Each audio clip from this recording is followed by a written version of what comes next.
કોઈ પણ માતાજીની જો ભક્તિ કરતા હોય એની પર વિશ્વાસ જેની પર આવ્યો હોય ને એની જો કશું જ માગશો નહીં, જો નહીં માગો ને તો માતા શું કરશે? જો હું કહી દઉં આ ચોખ્ખું તમને, તમે કશું જ નહીં માગો ને તો માતાજી અમેથી એવું કંઈક રચાવો કે તું માગ ને, તું માગ ને, તું માગ ને, મગાવડાવવા માટે માં એવું રચાવે, પણ છતાંય તમે ના માગો, છતાંય તમે ના માગો ને એ દિવસે માને ખબર પડી જાય કે આને સંસારની કોઈ વસ્તુ નહીં જોતી, આને તો હું જોઈએ છે, હું માતા જોઈએ છે.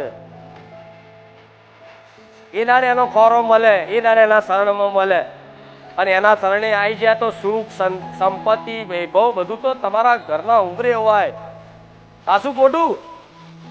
અને એવું સુખ હોય ભલે તમે કદાચ એક નાના અમથા મકાનમાં રહેતા હોય, 2 રૂમના મકાનમાં રહેતા હોય, પણ તમે એવા સુખમય આનંદમય રહેતા હોય ને જે મોટા બંગલા વાળો કરોડપતિ ના રહી શકતો.